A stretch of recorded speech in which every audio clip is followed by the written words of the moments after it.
Welcome to Sonora Mind, where you can find peace and improvement through the power of sounds. If you like this audiobook, please leave a like and subscribe for more content. And check out in the description the complete ebook available on Amazon. Now, let's begin the reading. We hope you enjoy it. Chapter number 1, Foundation in Money Intelligence. Getting started, first tips on personal finance. So, do you ever wonder where your money goes every month? Does it sometimes seem as though you cannot afford to do things because your financial obligations are holding you back? If you find that you are asking yourself these sorts of questions, perhaps you should take a look at your financial situation and assess whether you are practicing good personal finance management or not. People with good personal finance management spend within their income, plan for the future, and solve financial problems as they arise. People with poor personal finance management pay more, do without, and fall behind. If you find yourself in the second category, you can do something about it. You can learn to take charge of your finances by planning your personal finances.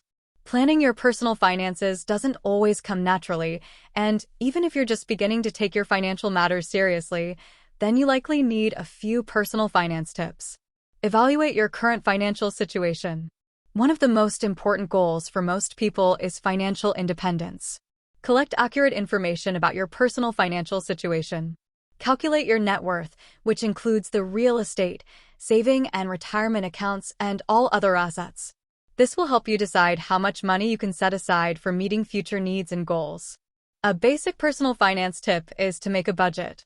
A personal finance budget is information made up of your income and expenses, and the more accurate this information is, the more likely you will be able to meet your goals and realize your dreams. A personal finance budget should be made for at most 1 year at a time and include a list of your monthly expenses. All expenses must be included. To be sure of that, go through all your paid bills, check register and credit card receipts to find expenditures that recur every month and expenditures that happen less frequently. Personal finance budgeting requires some small sacrifices. To be able to make good personal financial decisions and set priorities, you must know where your money is actually going. Start your budget and accomplish your goals. Get an electronic bill pay. This is a very convenient way to pay your bills. You pay them electronically by direct withdrawal from your bank account. The transaction is processed immediately. You can even link your bill pay service to your personal finance budget so that your expenditures are automatically entered in the appropriate category. Personal financial management can be really easy. Make an investment and finance plan. Now that the fundamental state of your personal financial security has been established, the time has come for the more prosperous part of your personal financial life. You need to make a personal finance plan of what you really want in life that money can buy. Your personal financial plan can be as simple or as detailed as you want it to be. Find out how to finally start to implement this plan and get the money to finance it. This is the long-term part of your financial life. This journey is the most interesting and exciting part of personal financing you can have toward financial freedom. You can prepare for a secure personal financial future by following these simple tips. When you take control with your money, you don't have to worry about debt taking control of you. Fortunately, this book was created to help with just that. So, without further ado, let's get started. Definition of insanity. Naturally, most if not all of us want and crave for something better. It is all part of us if we want a bigger car, a better house, buying good things for the family. We keep hoping for more, but in order to get what you don't have, you have got to do something you have never done before. That simply means it's insane doing the same thing over and over again yet expecting different results. As an employee, you can't stay at the same job forever and hope that a miracle will happen and your boss will suddenly give you a raise. You will be lucky that there is no downsizing in your company. Switching to another company will only provide a short-term solution to a long-term problem. Sure, you can take up a second or even third job, but do you have enough hours and stamina in a day to sustain it? The bottom line, trading time for money isn't wise financial sense in the long term.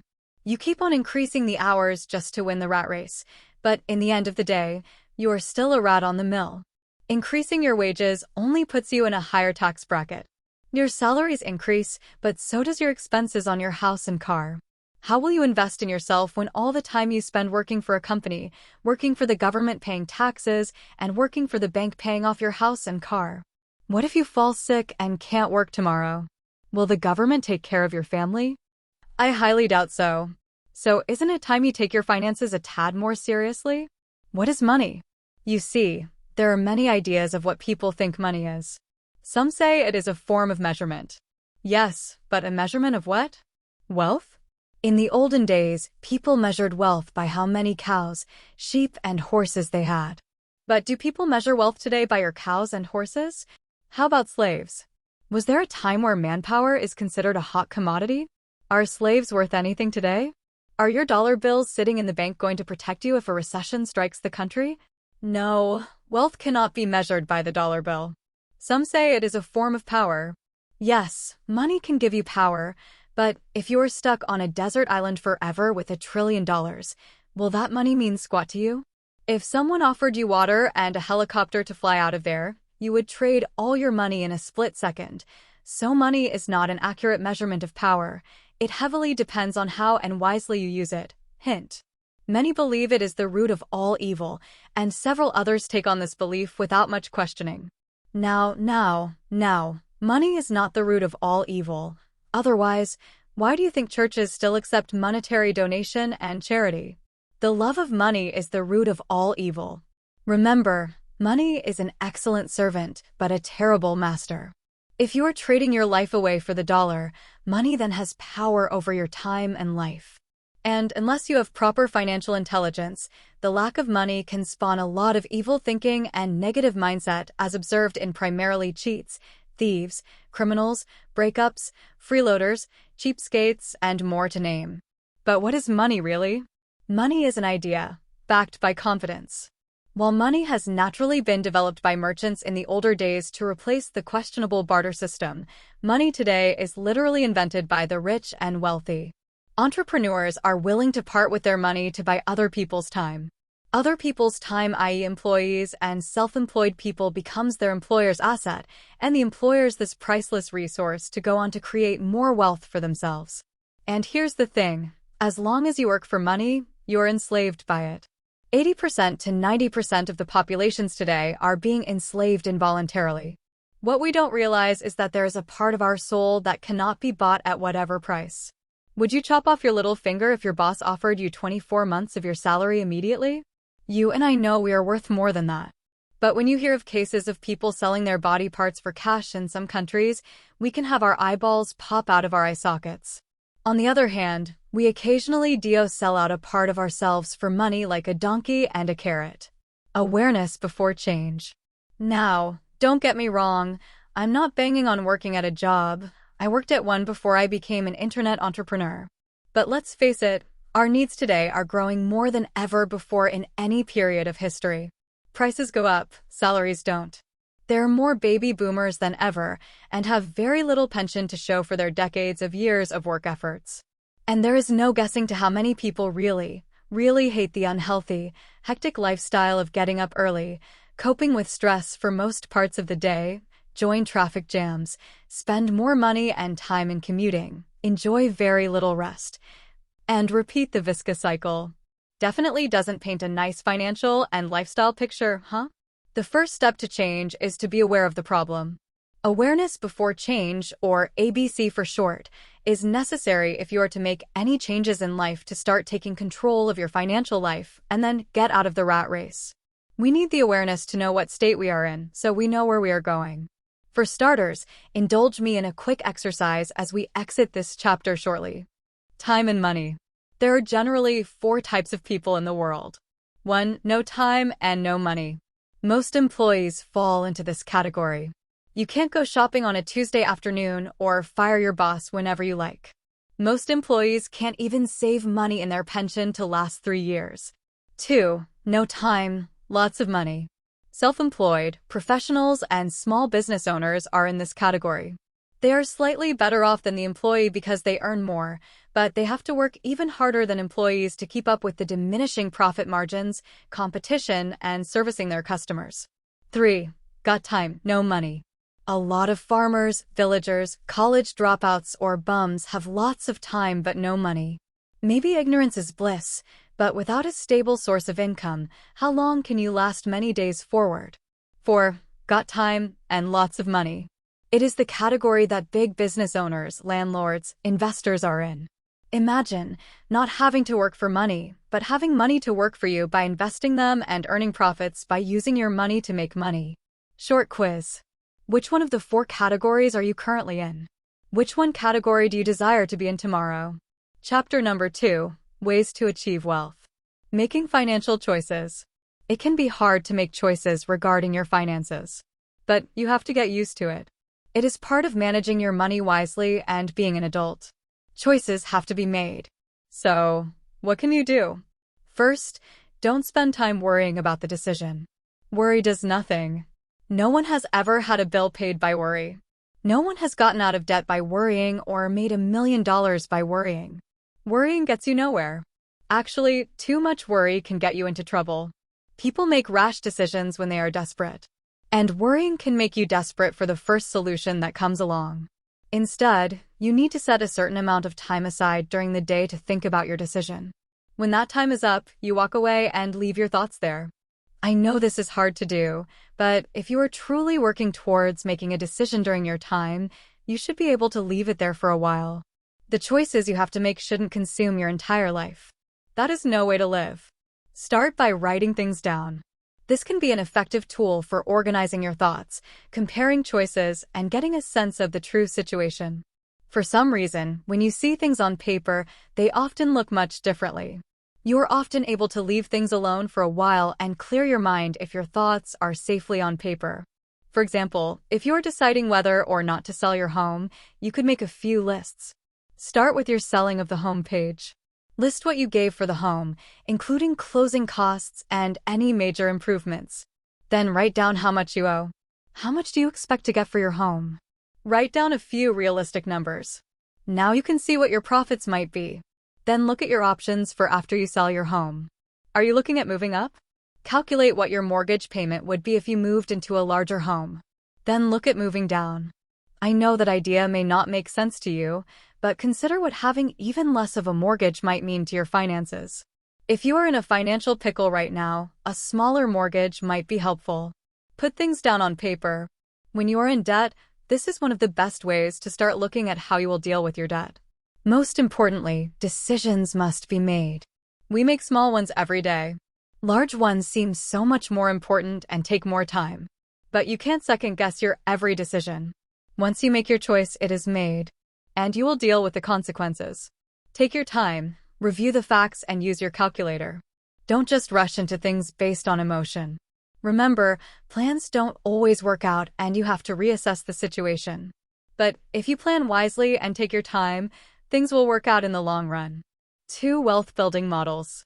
Everyone wants to make more money, but people are generally split into 2 categories. Those who bring results after they are promised wealth first. Or those who bring the results first, then are rewarded by others afterwards. Let's explore the 2 groups in depth. Those who only move their butts after promised big fat paychecks are more like employees, freshmen, or mercenaries. There is no right or no wrong with this kind of thinking, but consider, you are once again trading your precious time for money. Instead of investing your time in an asset that generates money, you spend your time working on something that is short-term, limited wealth, and does not give you income long after you have stopped working. Consider also that this kind of short-term vision will only produce limited or temporary results at best. Ever seen a security guard asleep at work when the boss is not around? Furthermore, the part where our emotions get the better of us is when we allow our lives to be run by chasing the dollar. It is evident whenever an employee is offered a higher salary, more medical benefits, and longer vacations, that their heart starts pumping faster. A higher salary doesn't mean less financial problems. On the contrary, when your income goes up, your commitments, your tax bracket, and your time spent in your company increases. The greater your salary, the weaker your position, because if your boss is paying you a 5-figure income and calls for an emergency meeting, you had better rush over to the office even if you are halfway making love to your partner. I think the best definition of an employee/boss relationship can be summed up as this. An employee will only do the bare minimum to keep the boss from firing them, and a boss will only pay the bare minimum to keep an employee from leaving. Now, let's explore the other group. There are many creative people, inventors, entrepreneurs, and business leaders who fall into this category. An entrepreneur is someone who has good ideas. The first obstacle we need to overcome if we want to succeed in the second group is to stop working for money. What does this mean? Isn't making money part and parcel of having good financial intelligence? What I mean by stop working for money is not working for free. Rather, it means work so as to gain the necessary skills you need to be a successful entrepreneur or investor. Allow me to illustrate. If you lack the contacts for running a business, where would the best place be to look for contacts? Of course, your competitors' customers. How about product knowledge? Then work with a company that will teach you all the ins and outs of the tricks of the trade. Not familiar with the production line of a factory? Work in one. Learn the ropes or manage the factory workers. Fear of talking to people? Get a sales job where you will be forced to talk to lots of people. It is also a great way to develop perseverance. Don't you know that the best education you can get is in real life? Not at a lecture hall. The bottom line is, not everybody has what it takes to succeed as an entrepreneur. It is not that easy. Many lack the perseverance, the creative mindset, the financial capabilities, or the necessary people to get the job done, and usually give up too early before any results can be seen. The fastest way to get those skills to succeed is to learn them hands-on, and you even get paid in the process. Don't get absorbed with how much you are paid. When Donald Trump was selecting candidates in The Apprentice, their first task was to go to the streets and sell lemonade. Many would find it a degrading task. But to Donald, it was very important. If you can't even do something as simple as sell lemonade, how on earth can you handle a daunting task like running the Trump empire? Again, let me emphasize. Would you trade time for short-term money? Money stops coming in when you stop. Or trade time and money for a long-term asset that generates you income, even long after you have stopped. God created us with a brain. All we need to do is look around us and observe problems to overcome, because every problem is an opportunity in disguise. It is all up to you. You may or may not see the results in the short term, but by using our brains and the resources around us, we can create true value that others are willing to pay for what we have to offer. 3 ways of making money. Let me summarize the 3 ways of making money. 1. Trading time for money, employees, self-employed. 2. Manifesting and using creative ideas, inventors, artists, programmers. 3. Leveraging on resources and other people, business people, leaders. If you are a professional, have you ever explored writing a book or an ebook about your field of expertise? If well written, it could provide a new income stream, instead of you selling out your time serving your clients. How about a computer programmer? You can come out with your own revolutionary product instead of selling your ideas to the company you work for. How about real estate? Instead of selling houses, you can pool financial sources to buy houses cheap, increase their value, and sell them off at a higher price. It just takes a little time and research to find good ideas.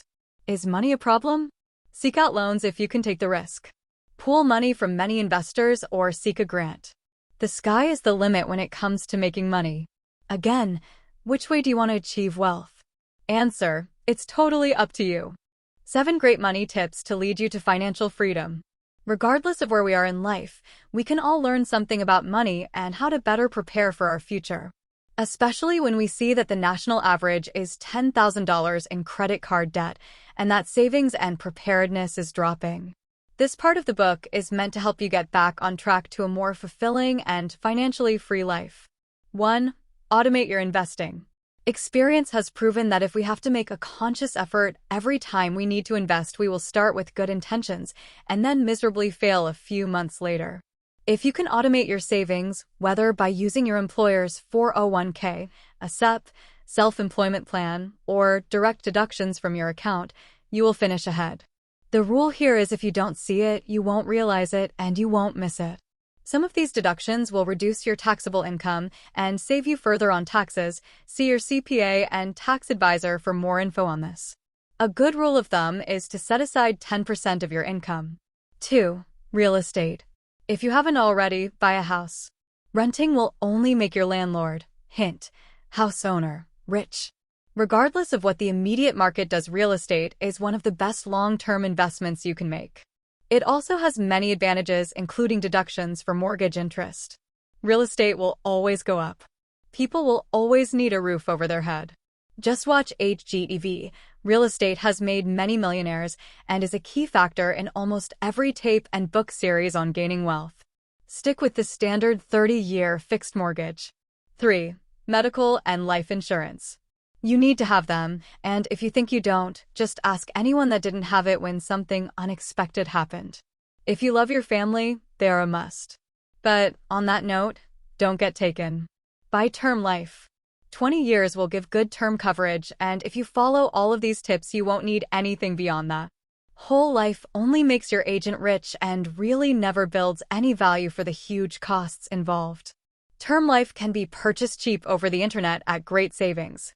For medical insurance, in most states, Blue Cross and Blue Shield offer great plans that are a fraction of COBRA or employer plans. If you have an adequate employer plan, by all means use it. Stick with big names like Blue Cross as they will be around for years. 4. Don't ever buy new cars. It is a fact that new cars lose 25 to 30% of their value the moment you drive it off the lot. Let someone else pay for that depreciation and get a 2 or 3-year-old car or truck. With the latest technological advances, cars can easily go 150,000 miles and above. A 2 or 3-year-old vehicle with 30,000 miles on it will save you not only an initial cost, but also on your insurance and taxes. Also, do your homework before buying your car. Get your credit score and see what loans you qualify for. This can easily be done right off the internet and will save you big at your local dealer. Never take a dealer's word for your credit and rate. They will hold 1 to 3 points on rate, and that can mean thousands in extra interest over the term of the loan. 5. Get out of debt. I put the investment tips above this as you need to pay yourself first. If you are overwhelmed with debt, there are numerous non-for-profit agencies that will renegotiate your debt and terms on your behalf. Work out a plan to get the high-interest debt paid off. Be wiser with your purchases. Do you really need that 60-inch flat-screen TV? A BMW you cannot afford? Cut up all cards but one. For emergencies, you should have one credit card and no store cards. The whole purpose behind store cards is to entice you to buy more and pay more. My grandfather said it best, if you can't afford it, don't buy it. The only good loan to have is a mortgage. 6. Never burn bridges. If you happen to leave your current employ, leave on good terms. Find a replacement if time permits. This will put you in a good light with your former management and can result in a good reference, another job, a callback for more money, etc. Never leave on bad terms. It's just not good karma. Also, it won't hurt to take former business associates and customers to lunch regularly. This will keep you in tune to the industry, give you many additional contacts, afford you future favors. Just think of the lobbyists on Capitol Hill. You don't think they spend all that money on their politicians for nothing, do you?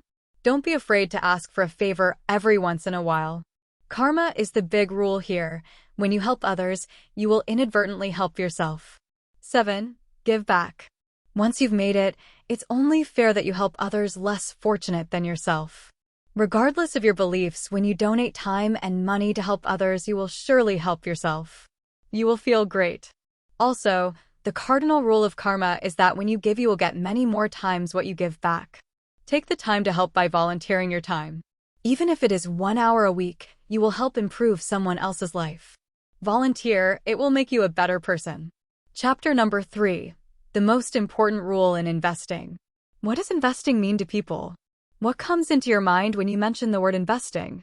Does it mean putting your money in insurance, mutual funds, the stock market, or even high-yield investments? Other people might only think about investing when they are about to die and they haven't left anything for their offspring. Some even shiver when they hear the word, often claiming that they have no money to invest or feel that is too complicated a subject to even discuss about. Many people even invest heavily in health supplements, personal trainers, and beauticians to make themselves live longer, healthier, or even look younger. Imagine the advertising budget for beauty companies nowadays. All these are legitimate concerns when it comes to investing, but I'm talking about the most important investment a person can make in his lifetime.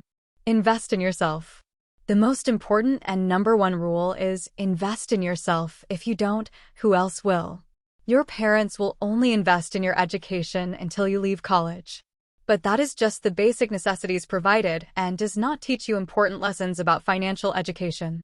Would you depend on colleges or universities to teach you how to make money? Most colleges only teach you skills so you can earn money working for other people. How about business school? Honestly, if business lecturers are such experts at business, why are they still lecturing there instead of making a fortune in business ventures? Would your boss teach you how to succeed in business so that one day you will be in his position? You and only you have to be proactive enough to take that responsibility. You see, when you invest in yourself, it means taking on the importance of educating yourself. Education not in the academic or technical sense, though they are necessary skills to be developed in life. Our education doesn't stop at college. For most working adults, their education enters retardation stage after they leave college. They stop learning and therefore they stop growing. They only grow sideways from eating too much pizzas or takeout during their busy lunch breaks. We know that IQ is important, right? But why aren't the most intelligent people in the world the richest people in the world? There are many accountants and financial planners rushing to their cars every evening trying to beat the after-work traffic congestions. They are not rich. How about EQ or emotional quotient? Do working hard, having a great attitude, and a positive mindset solve our financial situation? These are important when running a business, but let me illustrate. If you're driving from Boston to New York using the wrong road map, you won't get to your destination, no matter how fast you drive your car, working hard. You can work harder, but you would only get to the wrong destination faster. You may have the best attitude in the world or the most positive mindset, but you still won't get to New York, although the journey wouldn't bother you since you are feeling positive about it. The importance of financial education. You must first invest in your financial IQ. Having good financial IQ is not about saving tons of money or dumping them into mutual funds. It is developing a healthy relationship money and building a wealth of assets that will generate you money. What does it take to develop your financial IQ? Delayed gratification is one of the most important aspects to developing your financial IQ. Take this as a hypothetical example. Would you pay for a pint of milk or a cow? If you buy milk, it is consumed and it is over. You will have to buy milk over and over again when it is finished. Even if the milk costs less than a cow, in the long run, you will still be buying milk again and again. Now, if a cow were to cost 50 times more than milk, you might pay through your nose when you purchase the cow, but after consuming 50 pints worth of milk from the cow, you would break even on your investment and save more money in the future. In fact, the cow might give birth to 2 or more calves, and you could sell one of them for profit. Get the idea? Everyone is capable of creating wealth. When you take a beat-up old car and give it an overhaul, paint it with a new coat of paint, and change a few more parts to make it start running again, you could sell that car for more money than if it was just a beat-up old car. You would have created wealth in the process. How about a farm? If you turn a farm into a country home getaway resort, wouldn't the value of the farmland increase manifold? It is the same principle for chefs, computer programmers, and craftsmen. The sum of the whole is greater than the parts. We are all capable of creating wealth even out of thin air, and that is the first step to getting our creative juices flowing. The value of anything is defined by supply and demand. You don't need to be a major in economics to understand this. Money is just an idea. Remember the desert island example? The true measurement of money is not the cents or dollars it represents.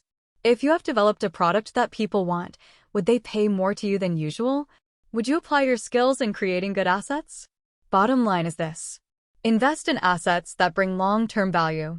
Anything that brings you more income is an asset. Don't invest too much in liabilities like cars or boats. Even houses are not considered assets until they are fully paid off. If you lost your job tomorrow and you can't pay for your house, is your house an asset or a liability? Are you willing to step out of your comfort zone and pay the price for financial IQ, or ignore the signs of the times and expect your boss, the government, and the bank to take care of you financially for the rest of your life? Living below your means and never taking risks to better your family's future? First-time investors, how much money should you invest? Many first-time investors think that they should invest all of their savings. This isn't necessarily true. To determine how much money you should invest, you must first determine how much you actually can afford to invest and what your financial goals are. First, let's take a look at how much money you can currently afford to invest. Do you have savings that you can use? If so, great. However, you don't want to cut yourself short when you tie your money up in an investment. What were your savings originally for? It is important to keep 3 to 6 months of living expenses in a readily accessible savings account. Don't invest that money. Don't invest any money that you may need to lay your hands on in a hurry in the future. So, begin by determining how much of your savings should remain in your savings account and how much can be used for investments. Unless you have funds from another source, such as an inheritance that you've recently received, this will probably be all that you currently have to invest. Next, determine how much you can add to your investments in the future. If you are employed, you will continue to receive an income, and you can plan to use a portion of that income to build your investment portfolio over time. Speak with a qualified financial planner to set up a budget and determine how much of your future income you will be able to invest. With the help of a financial planner, you can be sure that you are not investing more than you should, or less than you should in order to reach your investment goals. For many types of investments, a certain initial investment amount will be required. Hopefully, you've done your research and you have found an investment that will prove to be sound. If this is the case, you probably already know what the required initial investment is. If the money that you have available for investments does not meet the required initial investment, you may have to look at other investments. Never borrow money to invest, and never use money that you have not set aside for investing. 7 things you need to know before you start investing. 1. Know your current financial situation. Know your debts level. Calculate your income and expenses by taking into account the following: mortgage repayments, personal tax, loans and overdrafts, living expenses, emergency funds, car expenses, entertainment, holidays, school fees, credit card debts, family commitments. Before you start investing your money on any investment products, you should know how much you could spare each month for investment. General rule is that you should clear your debts first, then save and invest later. That is to say, the more money you put aside now, the better it will be for your future. I would say put aside 10% of your income for rainy days. 10% is a small amount that you won't feel a pinch. Save it until you have managed to build a dam management funds. 2. Prepare funds for dam management. This goes in line with point 1. You need to keep at least 3 to 6 months of your income as dam management. After you have managed to do that, then additional money that you saved can be used to invest. 3. Protect yourself and your family first. By this point, I mean you should have the basic life insurance that insure you and your family against terminal diseases and accident. This is very important, as even though you might lose all your money through investment, and if you or your family members need medical attention, it will be well taken care of. 4. Know your risk level. If you are not able to take big risks, short-term investment and swing trading is not for you. It's better to invest in mutual or trust funds, which will give a steady payout and have lower risk. If you are a high-risk or medium-risk taker, you can try investing in stocks, growth, and hedge funds. 5. Diversify your investment. Expert would tell you it is a must to diversify your investment. Your investments need to have a steady mix of stocks, mutual funds, and/or bonds. Besides that, you should invest in different industry and/or different regions. This will help you minimize your risk, as fluctuations in the markets will not have a big impact on your investments. Your ideal mix will be 20 to 40% stock and the rest mutual funds and bonds. 6. Do your homework before you invest. It is good to seek expert advice, but the money is ultimately yours. So you need to do some research and make a sound decision on what to invest, even though your financial advisors might have already worked it all out for you. This is to make sure you know what you are investing and able to keep track of them. If your investments suffer losses, you will be able to make a right decision whether to sell or hold if you know your stuff well. 7. Do stock take yearly, if not frequently. Your investment might already be reaping in profits, but it is good to know how well you fare at the end of the day. Reinvest the profits and celebrate if you have success. This will serve as motivations for you and will make you more determined to achieve your financial goals. For quick tips to build a successful portfolio. Walking through the financial maze of stocks, bonds, and mutual funds can be quite a challenge. So we've decided to include the following quick tips to give you the know-how on building a profitable portfolio. 1. Know your goals. Consider how much money you'll need for your children's education or your retirement. Whatever your vision for the future might be, set your goals and develop a concrete plan for meeting them. 2. Define your investment time horizon. If you're not planning on retiring anytime soon, you might want to have a portfolio that includes more long-term investments. If retirement is just around the corner, consider a more conservative approach. 3. Determine your risk tolerance. Figure out your risk comfort level and compare that with what you can afford. In general, the longer you have to invest, the bigger risk you can take. 4. Consult a professional. In order to avoid financial pitfalls later on, it is often wise to seek professional guidance when putting together a portfolio. Chapter number 4. How to get out of a financial mess. There are 2 methods I can recommend about getting out of a financial mess: defensive and offensive strategies. Defensive strategies. The first one is defensive. Cut down what you are already spending on. You can't start a business or have successful investments being in a financial mess. Cash flow is more important than revenue. And you need to have lots of cash flow coming from your pockets if you are going to succeed. Here are some things you can cut down on. Smoking. If you can't quit, just cut down on a few sticks. Alcohol. Booze can drain your finances faster than a running tap. Night outs. Spend some nights at home thinking about making more money. Gambling. If you plan to gamble, it is better to gamble in a business. Vacation and country clubs. You won't die without a few memberships. Food.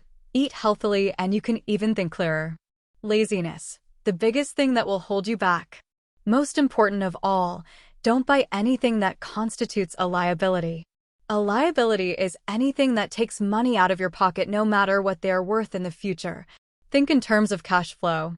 What can I invest in today that will give me funds tomorrow? Now let's move on to offensive strategies. Offensive strategies. One of the best, low-cost ways to invest in your business skills is to join a network marketing company. There are many other options such as starting a traditional business or maybe even an online business. But if you want to guarantee yourself something concrete where business skills are concerned, my take is on network marketing. Regardless of what you have heard about this industry or how much money people have lost there, the biggest reason why I would recommend everyone to invest in a network marketing company is because of what you can learn there.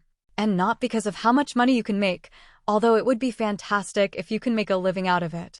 You see, network marketing companies are the one place where people will share their trade secrets freely. It is logical because in order for your upline to succeed, they will want you to succeed as well. Therefore, they will not hold back in teaching you the skills of a business person. Furthermore, the relatively low cost of investing in a network marketing company will amaze you for what you can learn for the price you are paying. A few bottles of vitamins and a business kit for the experience of a lifetime.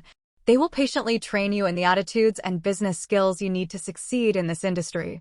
Basically, you can't succeed in network marketing with an employee's mindset. A network marketing company will train you in sales, communication, teamwork, leadership, positive thinking, self-improvement, time and money investment, as well as the support of your upline as a personal coach and mentor. I dare say that even if you didn't make a cent, but diligently went through their program, the skills you develop will last a lifetime. You can also develop skills by attaching yourself to an insurance agency. The job may be challenging, but those companies will also teach you the same skills above and maybe even gain a few tips on financial planning as well. How about an internet business? If you have the aptitude for computers, internet businesses offer a low-cost, high-profit margin business that can earn a lot of money and tap into a worldwide market. Other places you can learn about business skills can be found at financial planning courses, real estate investment courses, time management courses, and lots more. All these I have suggested will be the safest way you can start a new business. You are only spending a few $100 to $1,000 in startup and education. A traditional business might be too risky for someone without any business experience. You invest tens of thousands of dollars, and you might struggle trying to break even. But once you have developed the skills above, you will have a higher chance of succeeding. The most important thing of all besides a good learning attitude are the people you mix around with. It has been said before, you're the sum of the 5 people you spend the most time with. This is very hard to swallow, but imagine if you start talking to your 5 beer drinking, poker buddies that you want to go out on your own and make a fortune. What would they tell you? They would laugh their socks off before tearing your ego into a million pieces. At the heart of man lies jealousy. They don't want to see the people around them succeed. If you succeed, it makes them look bad. They know in their hearts that they're going nowhere, yet they embrace that lifestyle and pull you down with them. They will steal your dreams and rob you of your financial freedom if you are not careful. The key point to remember is, only mix with positive thinking people. Positive thinking is not wishful thinking. A wishful thinker is a dreamer who doesn't take action. Positive thinking is backed by action, and you will feel the energy of people who believe in you and support your dreams. If you hang out with ducks, you will quack, but if you hang out with eagles, you will soar. So start looking for people who will follow your vision or are willing to grow together with you. Lastly, you must believe in yourself. The task of stepping out of your comfort zone may seem terrifying, and many will not support your dream. They may even go on the offensive even if you don't share your dream. That person may even be your parents or your spouse. Then you will be faced with the question, is my financial freedom worth the price I am paying now? Can I live another day with the same routine, the same job, the same paycheck, or the same drudgery? If the answer is no, then take action now. Not tomorrow. You will wake up and forget about your dream. Write down your desire on a piece of paper and hang on tight to it every day. Share it with someone positive and take that first step. You won't regret it. To your financial freedom. Summing up, financial golden tips and definitions. To wrap it up, I summed up here some financial tips, definitions, and information that will hopefully help you save money, get out of debt, and get you in the way of your financial freedom. Savings. Pay yourself first. Start now stashing 10% of your income in an emergency savings. Don't use it for anything but real emergencies. Keep a for sure savings account for yearly expenses you know are coming and you can estimate, e.g. Christmas, insurance, taxes, etc. Also have a buy stuff account. If you do, you'll be able to avoid many financial disasters which will face you, and you can avoid borrowing money from high-rate lenders. Borrowing. Don't borrow money unless you are willing and able to pay it back. Failure to pay debts on time causes severe financial, emotional, and family problems. Experts recommend you don't borrow for wants, only for needs, or for things that increase in value. Many lenders will loan you money you can't afford to pay back, especially high-rate lenders. Co-signing. Don't co-sign on a loan unless you are willing and able to pay it back. Often, co-signers end up paying off loans they are unprepared for, and financial hardships follow. Numerous co-signers now have negative credit ratings because a primary borrower paid late. Many lenders do not notify the co-signor before reporting delinquencies or repossessions to the credit bureau. Compare. Before you decide who to borrow from, compare. Find out who is offering the best deal at that time. Look for the loan with the lowest rate, APR. APR. The annual percentage rate, APR. It is the standard rate, so we may compare the cost of borrowing. It is the cost of credit expressed as a yearly rate. When you borrow, always beat 13% APR. Consider 13 to be unlucky when it comes to borrowing. Some have been illegally stating other rates such as weekly or monthly rates. Compare APR to APR. If you pay your bills on time and you aren't overextended, you can nearly always find loans or financing arrangements at rates lower than 13%. Beware though, because beating 13% does not always mean you are getting a good deal. For instance, the difference in total interest paid on an 11% versus an 8% 30-year, $100,000 mortgage loan is $64,283, assuming all payments are made as agreed. Consolidation loans. A consolidation loan can result in great savings to borrowers if the new interest rate is significantly lower, and if you don't run up debt similar to what was just consolidated. But beware, because consolidation loans usually result in substantially more money out of your pocket into the lenders. For instance, mortgage loans usually involve closing costs. They increase the total debt.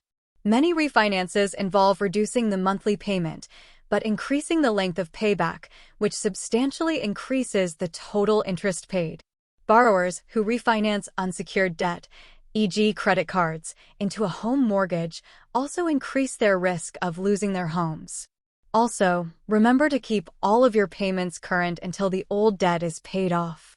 Too many people have damaged credit ratings and are in bad financial condition because they counted on money which didn't come when they expected it. Expect delays when applying for loans, especially consolidation loans. Don't spend money before you get it. Desperation. Don't get desperate for money. The more desperate you are, the less likely you are to get a good loan. Auto insurance. Keep your auto insurance current. If you fail to keep your insurance up to date, you could end up making loan payments for years after your car has been totaled. Establish good credit. To avoid bad credit, don't borrow too much and do pay your bills on time. Inexpensive ways to establish good credit. 1. Obtain a good credit card. When you charge things, pay off the balance each month, on time, and pay no interest. 2. Establish a revolving line of credit, an empty loan, as an overdraft protection against bounce checks, and don't use it as a loan. 3. Get a loan to buy a car or furniture or etc., and pay it off within a few months. Late fees. To avoid late fees, which multiply the cost of borrowing, pay early or at least on time. Repossessions. To avoid repossessions and associated fees, pay early or on time, and keep your insurance current. Extra principal, less interest. To pay less interest on loans, pay more than the minimum required payment. Even small amounts of extra principal can significantly reduce the total amount of interest you would otherwise pay over the life of the loan. Before doing this, however, make sure your lender accepts extra principal payments and find out what particular procedure you need to follow to ensure your extra principal is properly applied. Biweekly payments. If you get paid weekly or every other week, paying biweekly is a very convenient, almost painless, way to reduce your loan term and interest. For instance, if you make 1/2 of your required monthly payment every 14 days, a biweekly period, you pay the equivalent of 13.052 payments in an average year. If you don't get paid biweekly, or if your lender doesn't like biweekly payments, you can pay the equivalent amount in monthly installments. If you pay 1/12 of the sum of 13.05 payments each month, you will match the biweekly advantage, minor rounding differences. Contrary to popular belief, the frequency of paying 1/2 payments biweekly doesn't accomplish much. The real advantage is paying the extra principal, 13.05 payments or more, each year, which reduces the term and the interest paid. If you're considering signing up for a bi-weekly program, pay close attention to the cost. Some servicers have large setup fees and transaction fees. Also consider the credibility of any company handling your money. Some have diverted payments into their own pockets, leaving borrowers to make payments twice, once to a corrupt servicer and a second time directly to the lender. Scams and bad deals. Identity theft is the #1 scam. Keep your account #S and Social Security # out of the hands of those who don't need to know them. Don't pay upfront fees in hopes of obtaining a loan or a credit card. An exception to this rule is a home loan, which usually involves appraisal and credit report fees, paid in advance. Popular loan scams ask people to send a fee for a promised loan or credit card, even if their credit rating is bad. Watch out for someone who pays you too much with a phony, certified check and asks you to wire them the difference. If you do, you lose. Don't sign untrue statements. Beware of companies who loan to people with bad credit. Credit cards. If used well, great tools. If used poorly, financial ruin. If you're too impulsive, hide your card. To avoid paying interest and fees, pay off your entire balance each month on early or time. Most charge no interest if the balance is paid off within the billing cycle. If you pay only the minimum required payment, like 1 in 4 Americans, you lose. Unauthorized use of credit cards. If a charge, which you did not authorize, appears on your credit card statement, contact the credit card company immediately. Follow up your dispute in writing within 60 days to ensure your rights. Disputed items. If you are dissatisfied with a product or service you charged with your credit card, first make a good faith attempt to resolve the dispute with the merchant. If you are unable to resolve it, contact your credit card provider and file an official dispute. Do this within 60 days of the charge to preserve your rights and avoid negative credit, etc. Debit cards. If you or someone else uses your debit card, money is deducted from your checking account.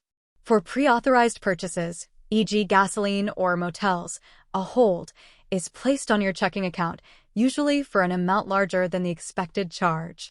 This hold can cause other checks or charges to be returned if you don't have a sufficient cushion of funds in your account or a backup system, e.g. overdraft line of credit loan. Once funds are deducted from your account, it is often difficult or impossible to get your money refunded. Don't use a debit card for mail order, telephone, or internet purchases. Even if you don't get what you ordered, you may not be able to get your money back. Reconcile your checking account. The sooner you do it, the easier it is. As soon as you receive your bank statement, compare it with your check register, item by item. Make sure both you and the bank have recorded things correctly. If you find that the bank has made errors or the statement includes unauthorized deductions, contact them immediately.